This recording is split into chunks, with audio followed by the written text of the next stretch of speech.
8 साल का आरव हाल ही में अपने पापा के साथ एक नए शहर के नए घर में शिफ्ट हुआ था।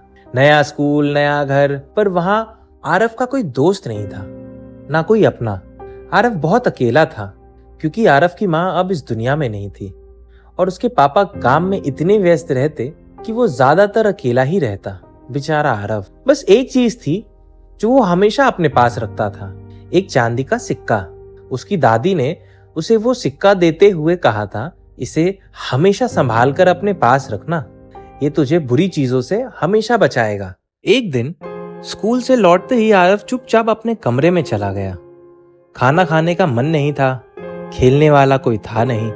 आरव आईने के सामने चुपचाप बैठ गया। कुछ देर तक अपनी ही परछाई को घूरता रहा, फिर हल्की सी मुस्कान के साथ बोला, तू ही तो है जो हमेशा मेरी तरफ देखता है, अब से तू ही मेरा सबसे अच्छा दोस्त।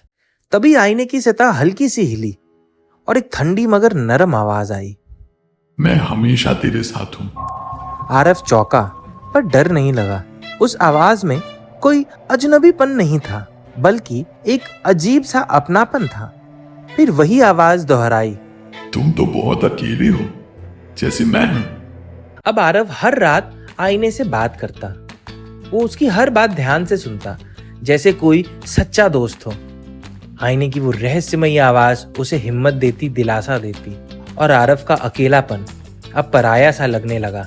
फिर एक रात कमरे की बत्तियां अपने आप हल्की सी झपकने लगी। आईने से वो जानी पहचानी आवाज आई, मैं अगर बाहर आ जाऊं बस एक दिन के लिए, क्या तुम सच में दोस्ती निभाओगे? आरव कुछ पल के लिए चुप रहा, जैसे दिल की धड़कन थम गई। फिर धीरे से उसने आईने की ठंडी सतह को छू लिया। आईना अचानक तपने लगा, जैसे किसी ने उसके पीछे आग जला दी। आरव चौंका और पीछे हटना चाहता था, लेकिन उसकी नजर आईने में जा थी। उसने अपनी ही परछाई दिखाई दी, लेकिन वो नहीं था।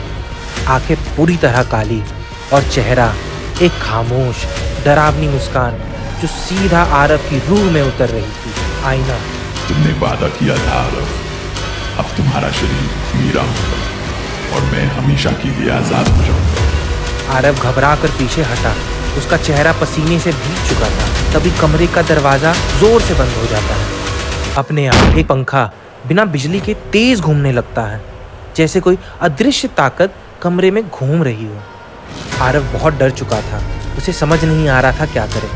तभी आरव को अचानक कुछ याद आया, उसकी दादी का दिया हुआ सिक्का। वो भागा, तेज भागा, अलमारी खोली और कांपते हाथों से चांदी का सिक्का निकाला। बिना एक पल गवाए उसने सिक्का सीधा आईने पर फेंक दिया। आईना जोर जोर से कांपने लगा, उसकी सतह पर दरारें उभर आई। अंदर की परछाई अब धीरे धीरे धुंध बनती जा रही थी। शुक्रिया, तुमने मुझे आजाद किया। अब मैं सिर्फ एक परछाई नहीं, मैं एक रोशनी हूँ। आईना टूट चुका था, लेकिन आरव की आंखों के सामने उस टूटे आईने के टुकड़ों में एक रोशनी सा चमका। टूटे आईने से निकली सफेद रोशनी अब पूरे कमरे में फैल गई, जैसे किसी जादू ने दीवारों को छू लिया हो। वो रोशनी धीरे धीरे हवा में तैरती हुई आरव के चारों तरफ उजली चादर की तरह लिपट गई। आरव की आंखें बंद थीं, लेकिन उसके चेहरे पर डर की जगह अब सुकून था, जैसे कोई अंधेरे से निकला रोशनी की बाहों में आ गया हो। आरव ने धीरे से फर्श पर गिरे हुए सिक्के को उठाया, उसे अपने तकिए के नीचे रख दिया। उस रात पहली बार आरव गहरी नींद में सोया। अगली सुबह धूप खिली हुई थी। स्कूल में एक लड़का आरव के पास आया। उस लड़के ने कहा, आज मेरे साथ लंच करोगे?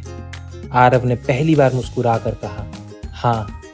उसके चेहरे पर सुकून था, जैसे कुछ टूटा हुआ जुड़ गया हो।